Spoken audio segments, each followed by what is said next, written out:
Dzień dobry. Je proszę się nie mówiłem po polsku. So I'm going to introduce Marko Wenthin, who's a friend of mine and the founder of Solaris Bank and now CEO of Penta. Marko.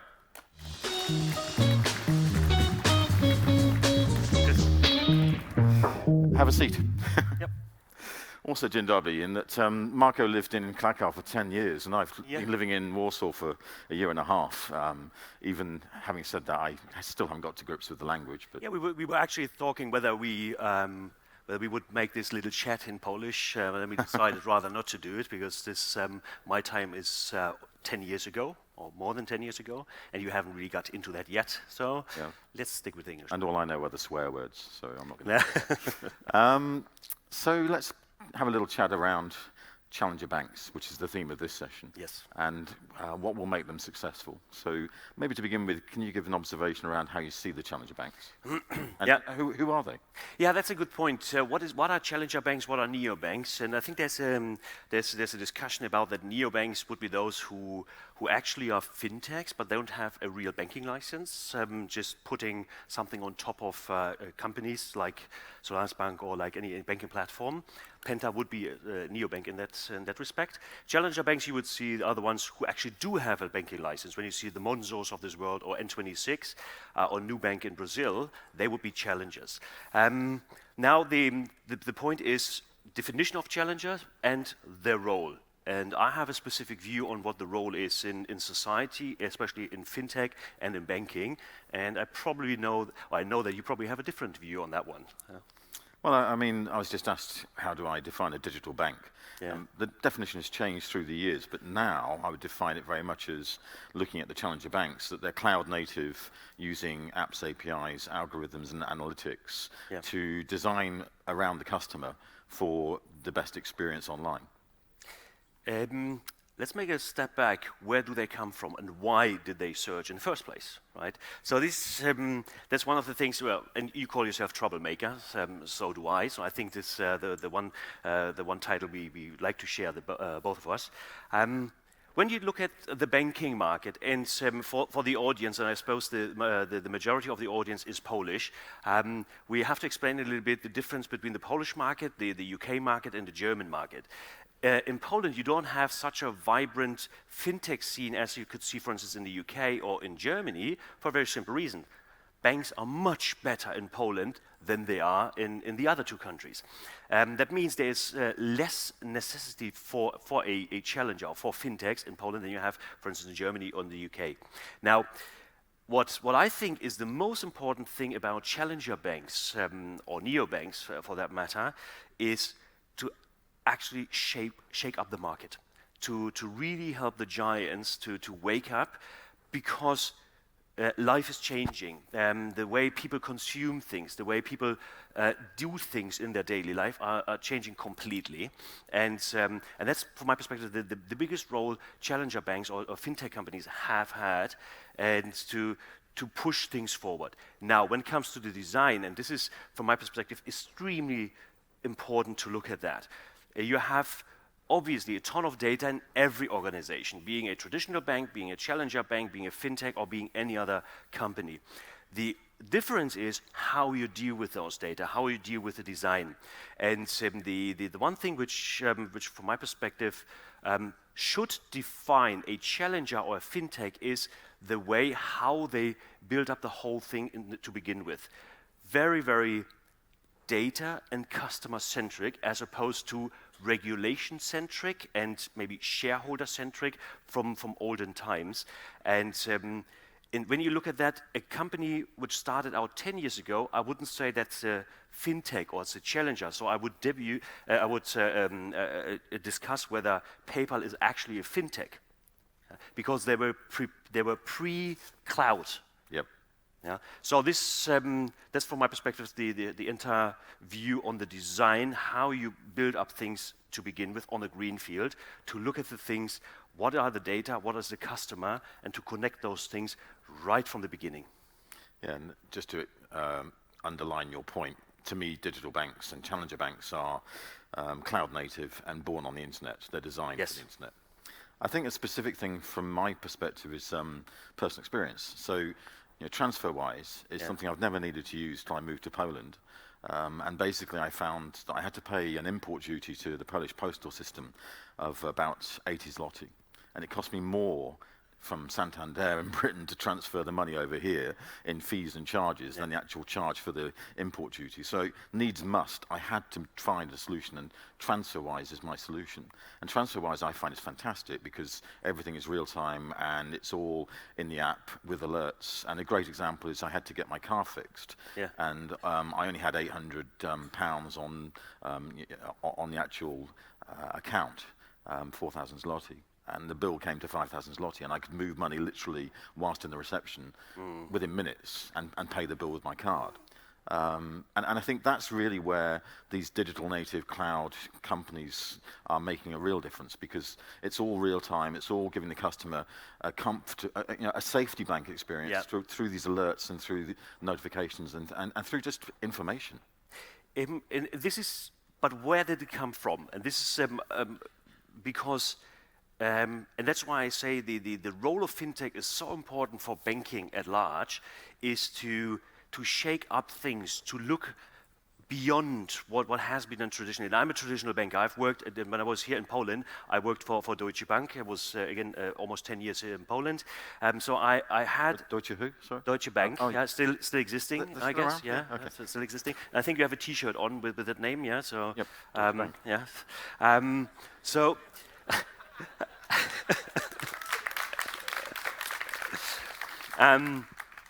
So the whole thing came about just to see what is the job to be done for the customer. It's not what we can do as a bank, because just when you look at the product design in banks, they very often just say, okay, what are our capabilities and how do we cook up things? And very often they take the user sample of one.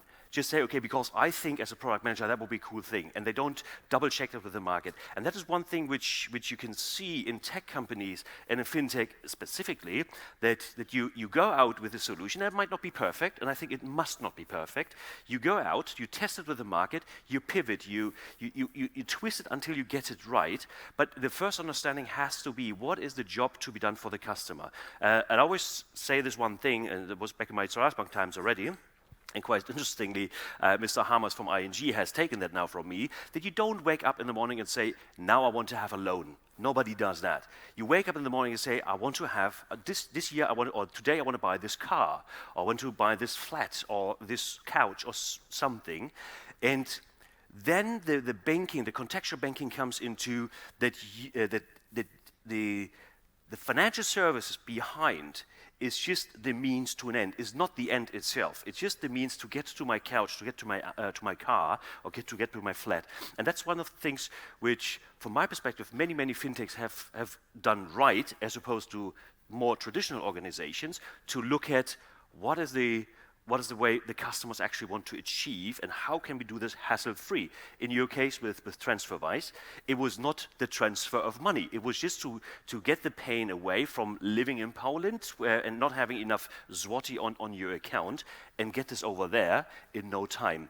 And that is a perfect example of how it should be done, and not of what are the capabilities of me now making a Z1 transfer via SWIFT and all these. Customers don't care about that. They care that they have then the 5,000 zloty in the account and not the 4,000. So let's talk a little bit more about what customers care about. And in particular, having mentioned Deutsche Bank, and there's quite a few others out there like HSBC, Barclays, BNP Paribas, who are coming on stage shortly. Do you think they'll disappear in a decade? That's a very good question. For some, I really hope so, because they haven't got around to what should be changed. And just for you to understand, I've been working on change management in banks for almost 30 years now. So that is something which is not just something I deal with on a daily basis, but that's something where I get excited about. What I've seen is, just compare one large company, maybe say HSBC, and you compare ING. Okay, two different sizes, but still.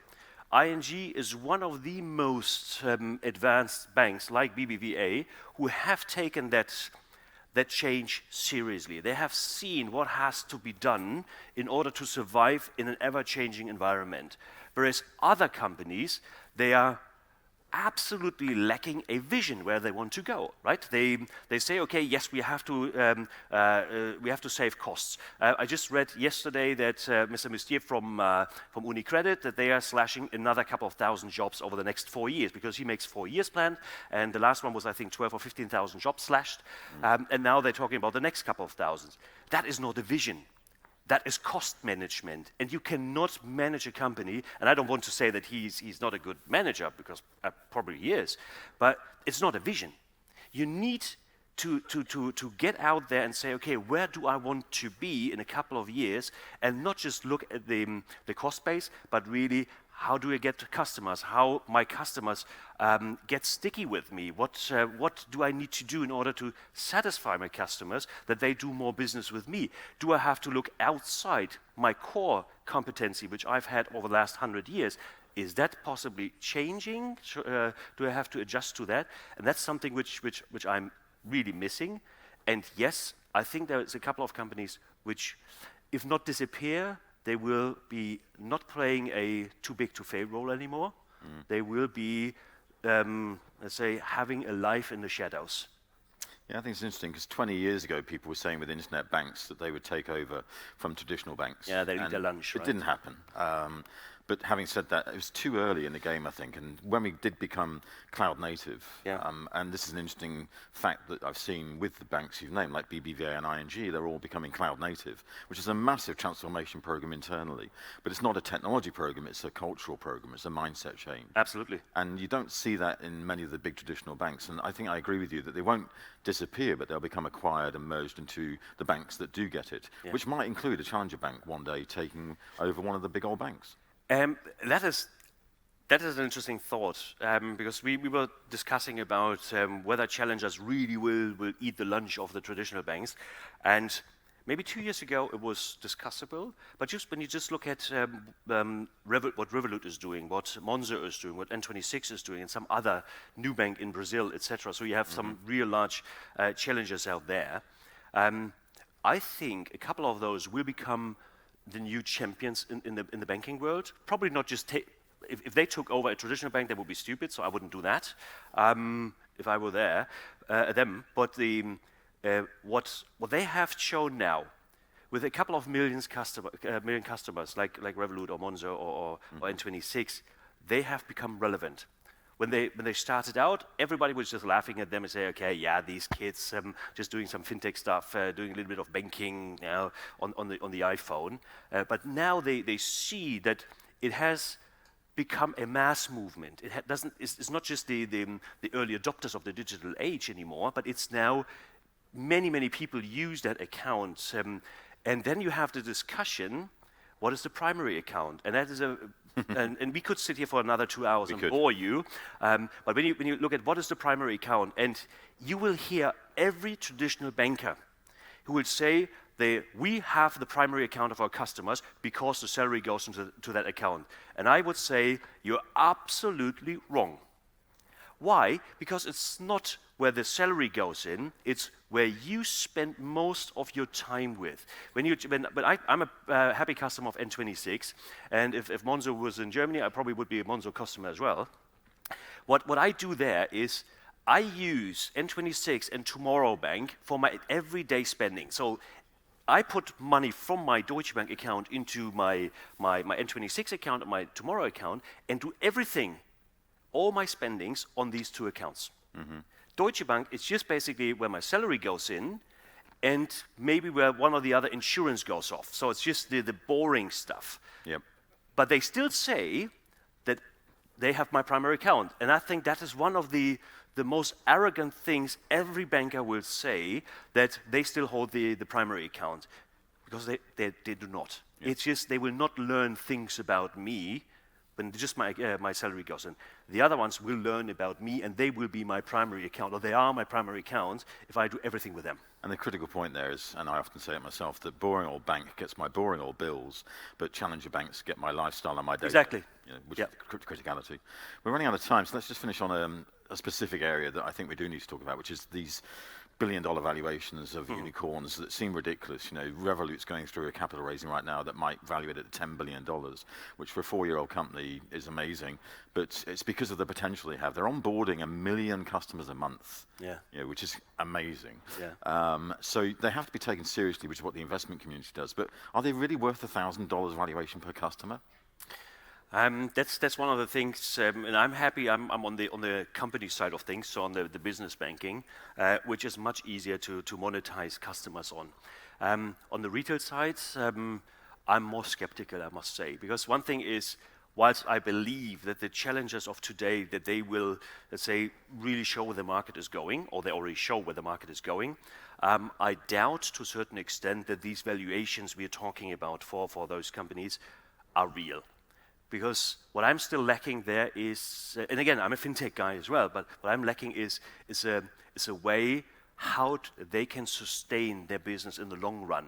And they always come then with the argument of, Facebook was a big loss bringer for the first, 7-8 years, and then suddenly they switched it on and they turned it around with advertisement, etc. Now are a very, very profitable company.